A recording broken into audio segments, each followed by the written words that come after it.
numbers told the story. They always do. This is A Numbers Game with Gill Alexander on VSiN. It's one of those idiots who believe in analytics. Good Wednesday morning to you. It is A Numbers Game at VSiN, the sports betting network, VSiN.com, the VSiN app, Fubo, Link, Game Plus, iHeartRadio, YouTube TV. It's Gill Alexander. Jeff Parles is here as well. A smattering today. One of the odder shows on today, just because there's so many little random things going on. We will talk to Jeff Schwartz about the NFL draft a little later on. Jason Weingarten from Under a Cloud of Smoke in Southern California to talk baseball with us. Brady Cannon on the PGA Tour. He'll be in studio as well. Josh Towers. No, don't Josh. Making an appearance with us to talk baseball. He co-host of The Run Line, which we run on Sundays here on the network. We'll talk to him. And we'll also hear from Dave Check, who was the executive producer of the docuseries on Showtime Action. He's doing the Nolan Ryan documentary these days. We'll join him and perhaps the director, Bradley Jackson, see what they're talking about there. Dave is also a big Cowboys fan, see who thinks the Cowboys are going to draft, what position they're going to draft as well. And, of course, the NBA playoffs. My goodness. What a in case you missed it last night, the Phoenix Suns lose, get upset by the New Orleans Pelicans in Game 2 of their best-of-7 series. Pelicans take home court. At least for now, they take home court, knotting that series up one game apiece, and do so not only with the victory, but also the development that really goes beyond the game itself.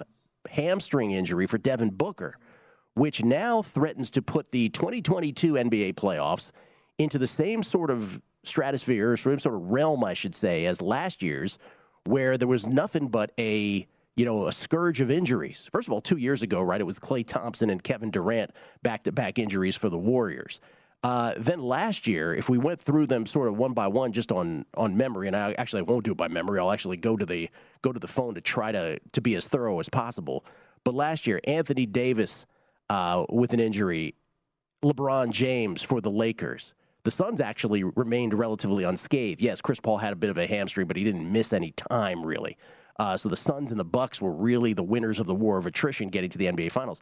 But it was Davis, it was LeBron, it was Joel Embiid, Luka Doncic. Remember, with Davis, it was the groin strain. With LeBron, it was the ankle issue. With Joel Embiid, it was the torn meniscus last year. With Luka, it was a nerve issue in the neck. With Donovan Mitchell of the Jazz, he was limited by an ankle injury. And then there were others. Remember, Jaylen Brown and Jamal Murray didn't even make it to the postseason last year. Jamal Murray, obviously not this year either. So it's now we have a situation where it's Luka, who might, they say, come back for Game 3 of this series against the Jazz. That series knotted up at one game apiece.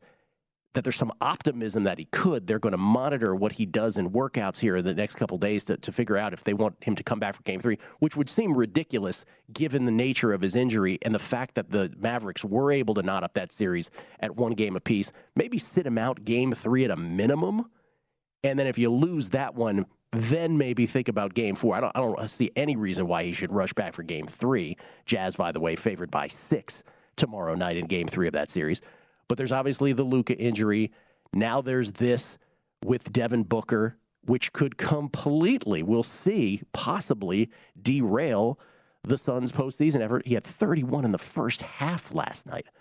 But the Pelicans got it done, 125-114, winning it outright as plus 425 dogs in that ballgame. There were 9.5-point dogs, but plus 425 on the money line.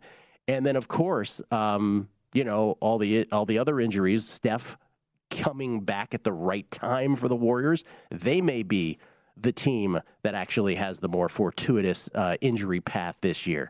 So, and then Scotty Barnes, obviously, with the Raptors, that's kind of killed that series. If that series was going to be any bit competitive between the Raptors and the Sixers, perhaps the Scotty Barnes injury scuttled all of that. So this is it. Huge injuries again in the NBA playoffs.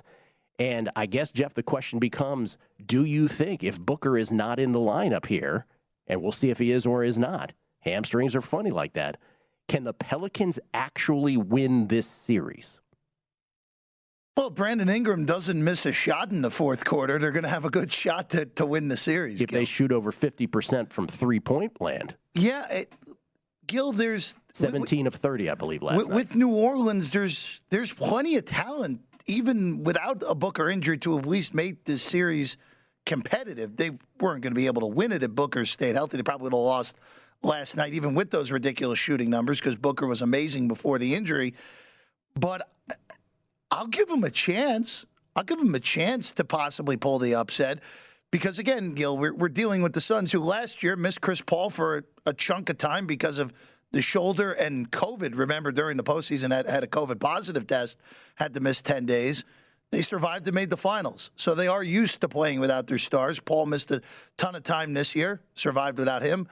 And Booker missed a little bit of time this year, survived without him. So we'll see how it goes. But New Orleans is talented enough to make this a long series or even pull it off. And Pelicans fans will tell you, we don't even have Zion Williamson, who thinks he should be able to play. But the Pelicans brass saying, no, you're not ready. We have a triple header tonight, beginning with the Celtics and the Brooklyn Nets, game 2 of that series, with the Celtics up 1-0. And did you see this? We ran this on primetime action last night. The biggest thing sort of sports betting-wise that was in the mainstream media last night was Adrian Wojnarowski of ESPN, their number one NBA reporter, when asked about the sort of heated exchanges between Kyrie Irving and the fans in Boston. This was Adrian Wojnarowski on this subject. Listen to where he went with this. We're going to see more of this in the league. Nothing to do with, there's a different dynamic with Kyrie Irving in Boston. Mm-hmm. But as gambling becomes more prevalent in the arena, people gambling on almost everything that goes on with a game, and they're drinking, players, organizations, and you talk to them, they already feel it in the arena. And when people are losing money in real time and they're pointing to a player on the court that said, hey, I bet you to score more points in the second quarter than somebody else, and I lost, you're adding an element to that we're not talking as much about, but is a real factor in this league. And I think you are going to see more instances of fans being even more vitriolic toward players in this league. And it's an issue they're going to have to deal with, but it comes, I think, with the influx of gambling money that everyone's going to profit off of, both players and the league and the BRI. Yeah. But it's going to impact the way the relationship between fans and players in real time. Okay. First things first, and I think we can all agree to this. The word is vitriolic, not vitriotic. So if you're going to be the number one NBA journalist, let's get that right first. I think that's the first thing we can all establish. Secondly, no one's betting on who's going to score more points in the second quarter than somebody else. That was another thing he brought up. Okay, that doesn't happen. Here's perhaps the bigger thing. And let me just say this. It took me everything, when we ran this on primetime last night, it took me everything not to curse about this. What a dope. Just shut up. You don't know anything. To throw betting into this is so irresponsible. And I don't know what ESPN is doing with Woj or Schefter as your number one NBA and number one NFL guys, but tell them to stop talking. Tell them to stop talking or tweeting, because they're both just horrible at their takes and their irresponsible comments and tweets. Schefter, obviously, in the Dwayne Haskins and the Deshaun Watson matters, most notably. But as far as this is concerned, really? When was the last time Woj went off on drinking and alcohol use at arenas? When was the last time? How many times has he commented on that? Zero. So just stop it. By the way, just a point of fact here, Woj. You're dying on the Kyrie Irving hill. And oh, by the way, and maybe this should be the headline, there's actually no sports betting in the state of Massachusetts. So maybe get your facts straight about all that stuff before you try to rope in betting as the cause of this stuff. Just unbelievably ridiculous. Oh, by the way, Kyrie Irving used to play for the Celtics. Have you never heard of players that go to other teams going back to their former arenas or former stadium and getting booed or heckled? And yes, there are certain towns in America, certain really good sports towns or really passionate sports towns, let's not use the word good, but passionate sports towns, Boston, Philly, New York, that you might hear a little more of that. Might be a little more loud than in other spots.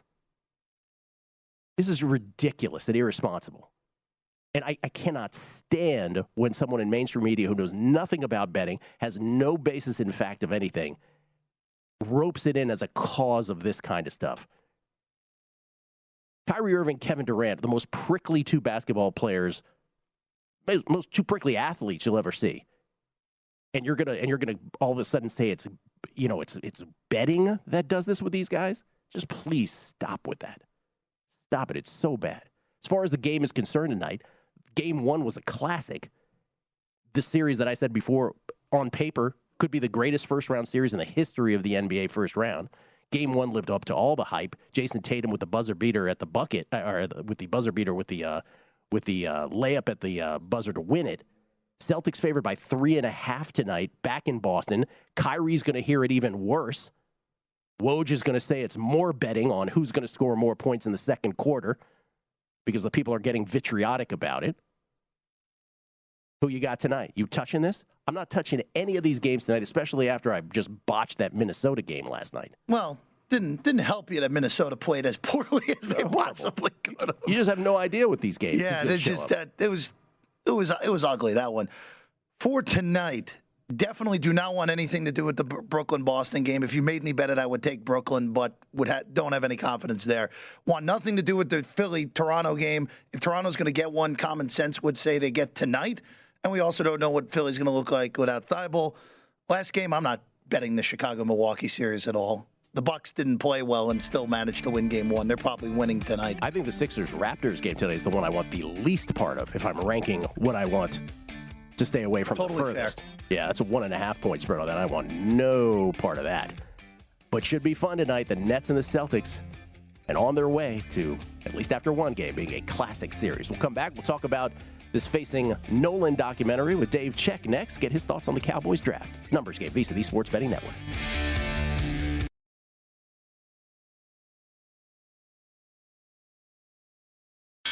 A Numbers Game with Gill Alexander on VSiN, the Sports Betting Network. It's time to download Nevada's premier sports betting app, BetMGM Sports. BetMGM with all your favorite wagering options, along with in-game betting, boosted odds specials, and much more. Download the BetMGM app today and stop by any MGM casino on the Strip with your state-issued ID to open an account and start placing sports bets from anywhere in Nevada. Whatever your sport, whatever your betting style, you're going to love BetMGM's state-of-the-art technology and fan-friendly specials every day of the week. Visit BetMGM for terms and conditions. Must be 21 or older and physically located in Nevada. Please gamble responsibly. And as always, if you have a gambling problem, call 1-800-522-4700. Woj got me fired up, Jeff. My apologies.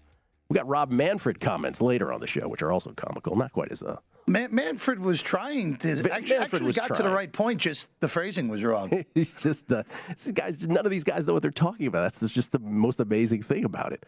Actually, it's not amazing at all. It's what we expect. But it's like at some point, figure stuff out before you talk about, sports betting. Ladies and gentlemen, on the show, once again, for the first time in a few years, he is the executive producer of a new documentary called Facing Nolan, all about the amazing career and life of Nolan Ryan, and joined also by the director of said documentary, Bradley Jackson. First of all, it's Dave Check, the EP. How you doing, Dave? We're doing well. Gil, how are you? I'm good. People should hear your voice. Can you hear me? You're okay? Oh, good to hear my voice. Yeah, I can hear your voice. Okay. Dave, people should also know that you were the executive producer of the Showtime docuseries Action, which was about sports betting, and you are responsible for bringing the great Todd Wishnev into our lives. So thank you, Dave Check. We appreciate that. Well, Bradley Jackson deserves a ton of credit for that as well, since Bradley was the one that found him at South Point. Bradley, years ago. Let me go. I want to get your guys' draft thoughts, too, because Dave is a Cowboys guy and Bradley is a Texans guy. But Bradley, good to talk to you as well. Bradley worked on Action as well, as Dave just mentioned. Spotted Wishnev here at the South Point. And Bradley, now the director of this Facing Nolan documentary. Where can we see this? And before we even get to that, what made you want to do this, Bradley?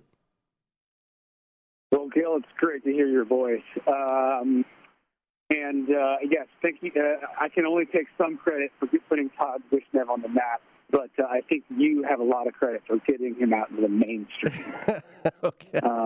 Yeah, maybe. As we all know, Todd Wishnev is wildly mainstream, Wild. Anyways, I'm from Texas, and, I'm a big sports fan, and so when you come of age in the, late 80s, early 90s as a sports fan in Texas, you're going to be a Nolan Ryan fan. It's just that simple. My dad also grew up in a tiny town right next to Nolan's tiny town. Nolan grew up in a town called Alvin, Texas. which is kind of famous for being the birthplace of Nolan Ryan, even though it's a wonderful city. And I just have always, I watched The Last Dance, the docuseries of Michael Jordan during the pandemic, and like a lot of great ideas, an idea for me was birthed out of jealousy and rage that I didn't get to make the Michael Jordan documentary. And so I set myself out, like, who is a Michael Jordan that I know of that has not had anything done on them? And it clicked into my mind. It's Nolan Ryan. It's the Express. Now, he doesn't have the number of titles that Jordan has, but he has the records, and he has the Herculean feats. And so I talked to Dave Check, and we were he agreed it was a good idea, and we pursued it pretty relentlessly. And, a couple months later, we're in a room with the Ryan family pitching them the idea, and they seem to really be on board with it. So, and then the hardest part was convincing Nolan himself. Because if you might understand, Nolan Ryan is a very humble guy. Doesn't want to talk about himself that much, but it took some cajoling from his wife and his son to finally tell him now's the time. Where can we see this, Bradley? So we are having a massive premiere at Ranger Stadium after the Rangers-Braves game on May 1. So if you live in the Dallas-Fort Worth area, go to that game, stick around and watch the game after that. Then on May 24th, there's going to be a Fathom one-night-only screening of the movie at 7 p.m. all over the country, 700-plus theaters. You can see it there. Okay, so May 24th, 700-plus theaters? Yeah, and then we just inked a little streaming deal. I can't quite divulge the information on that yet. Okay. So it will be streaming, but it will be a while before it's streaming. So, but you will have your chance to see the tall tale of Nolan Ryan either at a theater or at the pleasure of your own home sometime in the year 2026. All right. The author of the author of 7 no-hitters, and one who was called to mind the other day when Clayton Kershaw was pulled at a perfect game after 7 innings, and one thought to themselves, yeah, I wonder if Nolan Ryan would have given the ball back. Not a chance in the world. So looking forward to that. Dave Check, who's the executive producer of this. Dave, you were also involved in another project, and I just want to get clarification on this. You are no longer involved in the Netflix PGA project? That is correct, but I just wanted to echo some of the stuff that Bradley just mentioned about the film, and I wanted to talk about the title a little bit, Facing Nolan. Please. And one of the things that we're most proud of, I think, in putting together this film is the amount of star power that we, that consented to be a part of this film. I mean, anybody such as yourself that grew up a baseball fan, to be able to see the Pete Roses, the George Brett, the Dave Winfield, the Roger Clemens, it is a veritable love letter to the game. And what I love about the title as well, because Facing Nolan is a singular experience when you're in that batter's box. It's kind of like going mano a mano against you when it comes to prop bets during the NFL playoffs. But that's a separate subject. So, but my point being that the second aspect of Facing Nolan that we really felt work as a double entendre is Nolan had to face himself in the mirror at several junctures during his career.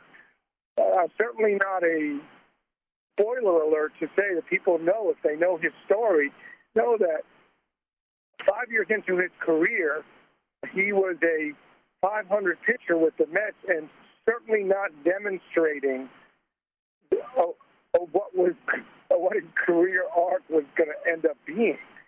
And I just feel like at that point, and that's one of my favorite aspects of the film, is really getting into that time when it was really a family decision on whether he was going to continue pitching after 5 years, and he ended up pitching 27. It's kind of, really just made unfathomable. Well, the trailer. But that is. Yeah. The trailer gets you fired up because you see like he would even on the. I mean, that part is fascinating as well because there was so much more than the on the field stuff. But even batters took too long in the batter's box and how he would take offense to that and would give him some chin music. It was as they say, fascinating subject. There's so many of these from our childhood that have not been explored. And say the 30 for 30s of the world have not had a chance to explore, as Bradley was saying, just the rage of not being able to be the one to talk about or to give a documentary that treatment to a Michael Jordan sort of fueled him to do this. We only have a couple minutes left, guys, so I just want to get to this. Dave, you're a Cowboys fan. People are betting on the NFL draft. Cowboys, which position will they go in the first round, in your opinion? My opinion is that we should go with shoring up the offensive line.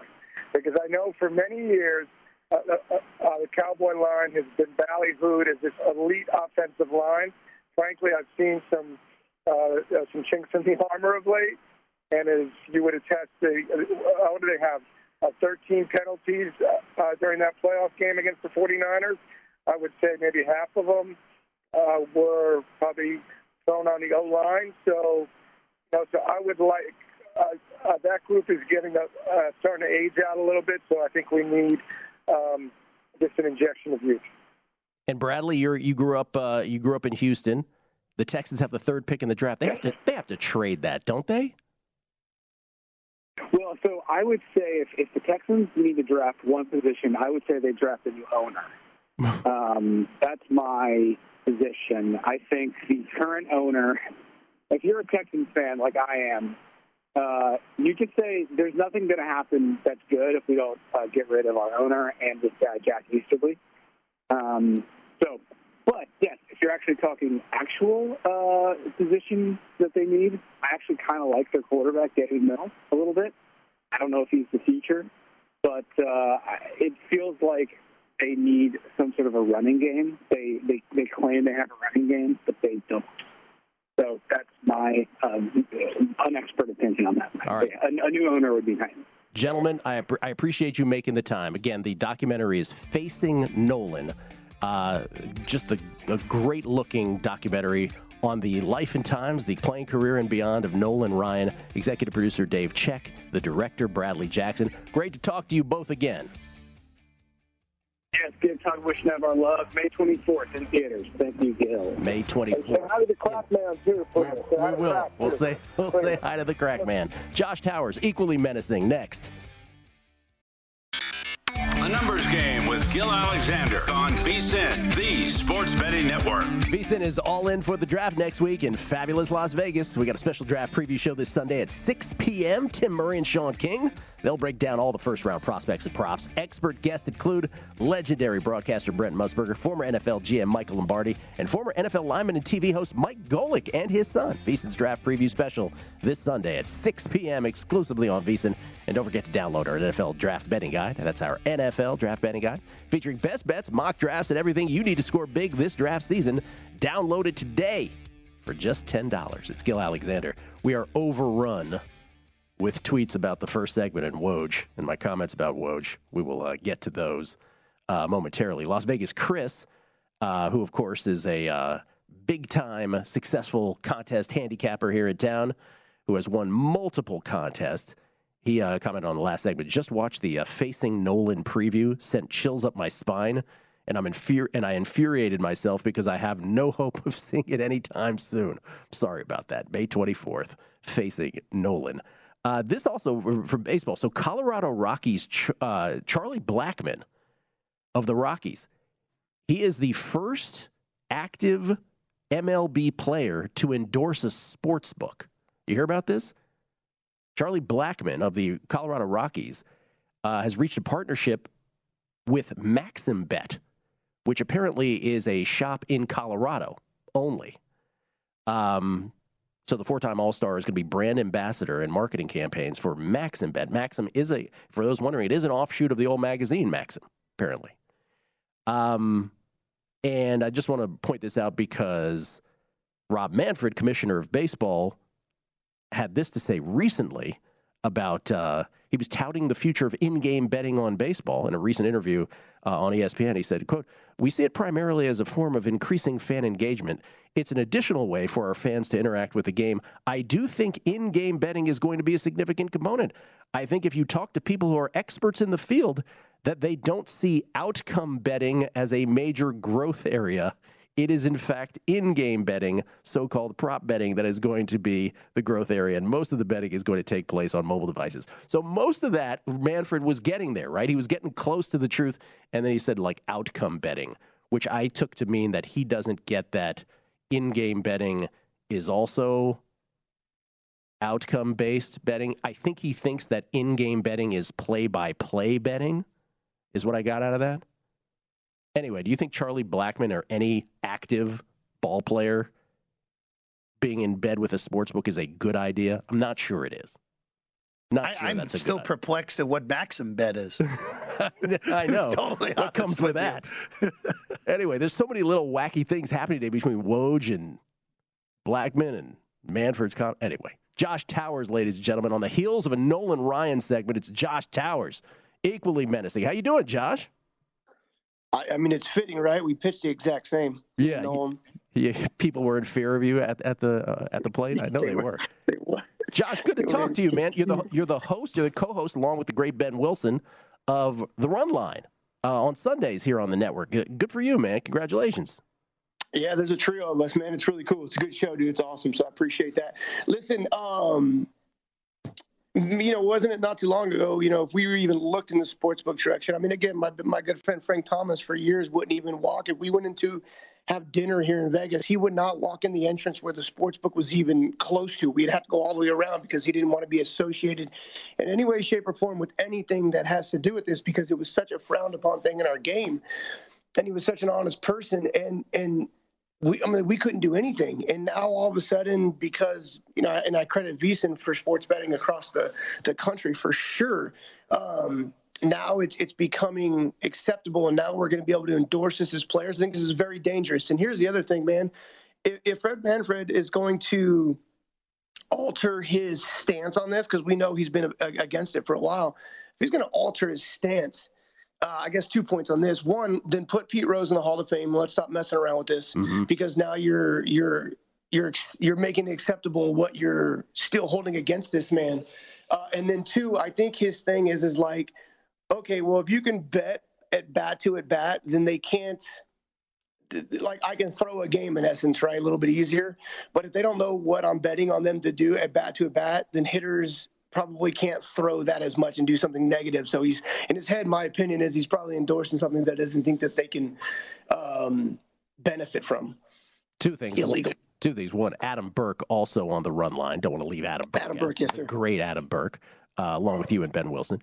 2, it's just fascinating how the things are merging, and it's just the hypocrisies of the past become that much more pronounced day after day. It's the subject we've talked about many, many times. Let's get to today's baseball, though, real quick. Just give me in the first 10 or so games of the season.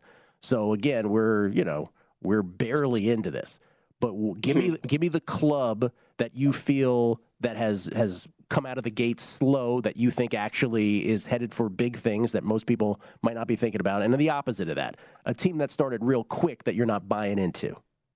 Well, you guys know how I feel about the Mets, and this team has looked better than anybody in baseball. So far, the Mets have 100% proved me wrong with everything. We do know Buck Showalter's history, so we have that to factor in as well. But the Mets look amazing, and I didn't expect it. So we got to see how the injuries hold up and how that team holds up. And, it bodes well with Jacob still on the bench, how good everybody's playing. And, it finally looks like they're allowed to have fun, which it didn't look like they were allowed to do in the past. So the Mets are the team that's overachieving that I still have question marks on. I don't think that Tampa's as good as we think. I think their offense is better than it was in the past, but I think their pitching is it's too much to ask of this team. And I think Tampa's not going to be the team that we expected, because it's a lot for them to continue to have to do on a regular basis.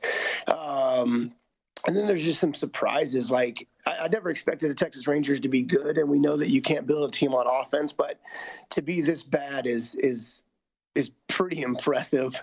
Let me ask you this. I asked this of Joe Sheehan last night on Primetime, which is he of the Joe Sheehan newsletter, by the way, the baseball newsletter. The Dodgers obviously have come out hugely strong.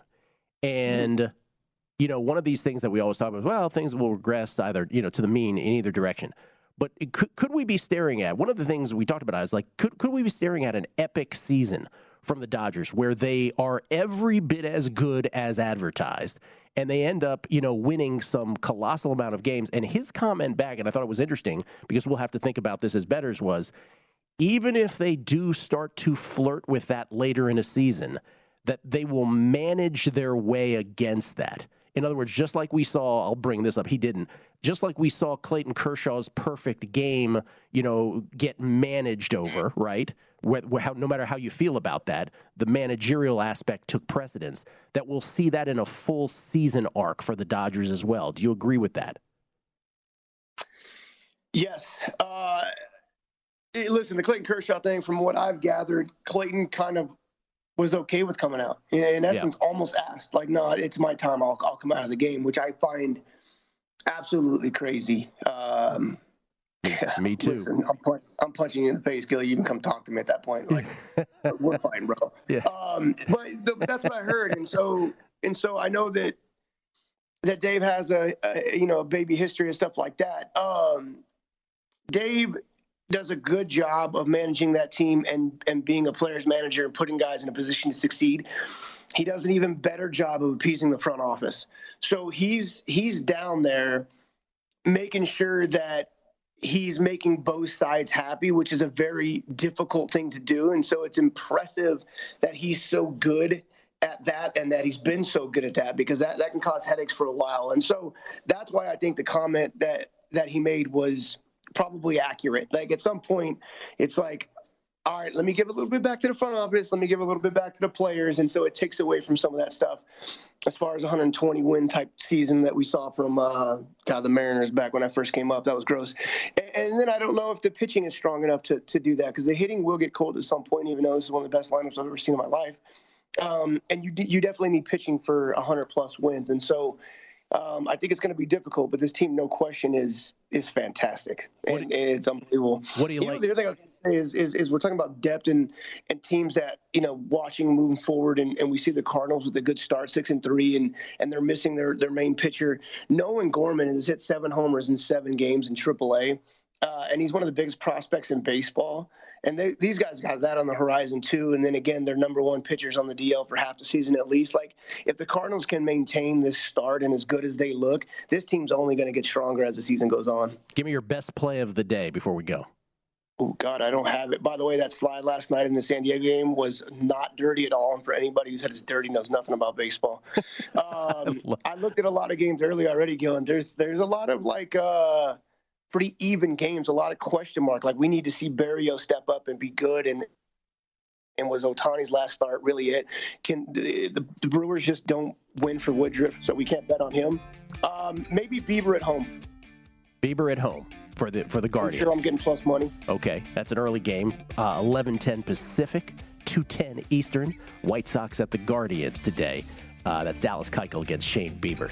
Thank you, Josh. Great catching up. Thank you. We'll talk soon. Buddy. See you soon. Josh Towers, everybody, at NoDon'tJosh on Twitter. We'll read all these tweets and more next, right here.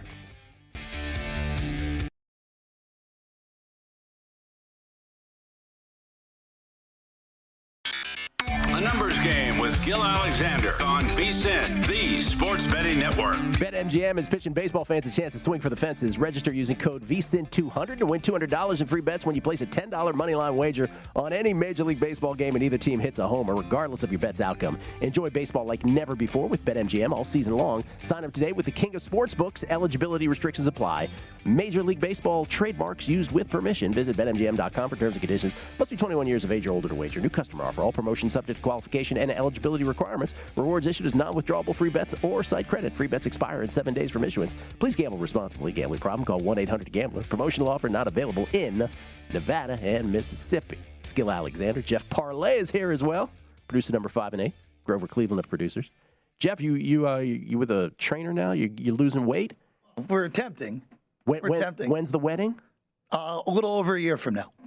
All right, you'll get down there, man. We'll get there. At your age, man, you could drop a whole bunch of pounds. No, it's in all honesty, because our buddy Todd Wishnev has obviously talked about his journeys of putting on weight, losing weight, putting on weight, losing weight. Yeah, that whole thing. And he's like Luther Vandross, and that's not a good thing. Luther used to put on weight, drop weight. Yeah, no, it just it especially when the eating component has always been a little bit of a struggle. Yeah, on my end, that's what I've been working. But so far, so good. I am down a few pounds over the first 10 days. So good for you. No complaints. Do it for the wedding pictures, if nothing else. That's 100%. Yeah, man. And also, being a little healthier doesn't hurt.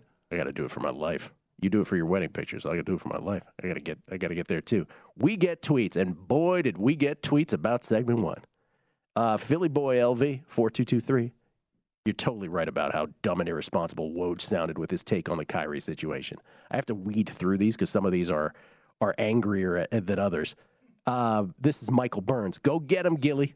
Total joke from Woj. Bruce Dobiggin. Thanks for getting on vitriotic. He re-aggravated me. In quotes. Love it, Gill. Gill is on fire. He's up. Not to mention, Gill, Massachusetts doesn't even have legal sports betting. Just a horrible take by Woj. Yeah, I said that. I mentioned that. Doesn't even have it. Let's see. I want to weed through these. Real Mad Indy. Gill, what are you talking about? The dude that threw the beer on our test to start the Malice in the Palace had $25 on our test to go over his points total. It had nothing to do with alcohol.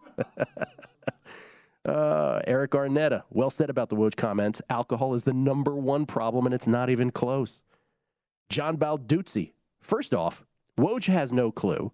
What book offers quarterly point matchups, as you said? Dumb comment. Secondly, books should offer quarterly points matchups. Woj is brilliant. That's great. From John Balduzzi. You were saying that Trina backed up Woj and all this? Yeah. And that to me, like Woj's comment, Woj's comment was irresponsible. It was stupid. Trina's article on top of it was just like basically I felt like I was living in a twilight zone, especially for Trina, who's someone who should know better. We like Jimmy Trina. That's right. Yeah.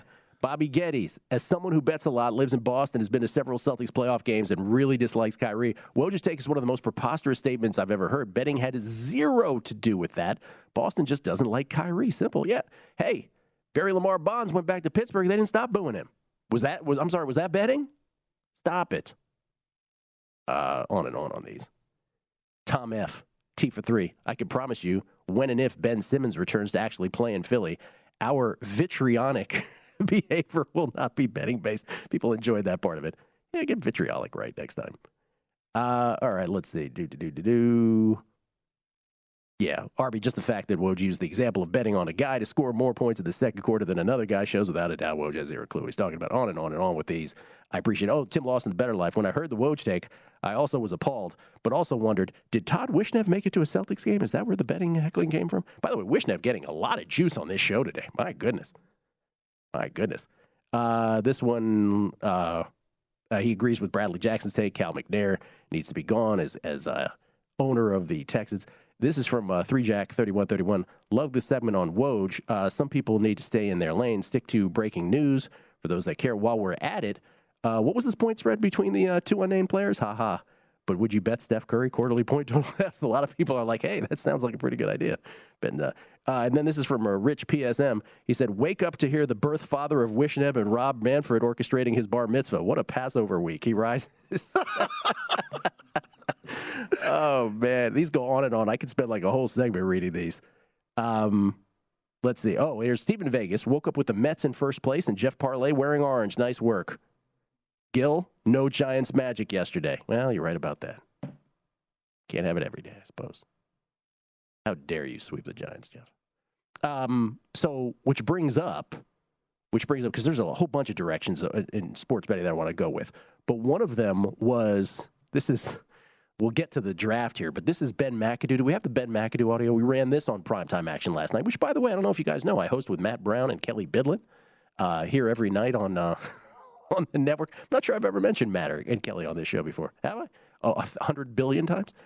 This is Ben McAdoo, offensive coordinator of the Carolina Panthers, just going off on his his thoughts on his starting quarterback this coming year. And you look at Sam as your starting quarterback? Sam is our starting quarterback, yes. 1 minute, 37 seconds later. One of the things I've been working on is being better talking to you people. So, announcing the starting quarterback here, I just put my foot in the mouth. So that wasn't something I should have said.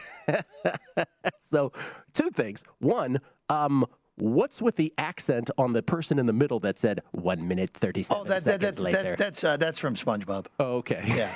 That's a SpongeBob gag. Why did we do SpongeBob in the middle of that? Because it's easy. Okay, cool. I have no problem with it. I'm just curious. So Ben McAdoo basically saying, oh, yeah, Sam's our starting quarterback, and then quickly realizing, I'm not the head coach here. I probably shouldn't say that out loud. And, oh, by the way, you have a draft coming up, Ben McAdoo.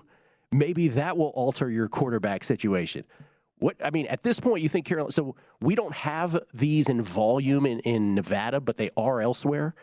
Teams being associated with, what position are they going to draft with their first pick? And so I would think the Packers and wide receiver would be the most sort of obvious pairing. But I will tell you about our draft bets, Jeff, and we talked about this a little last night.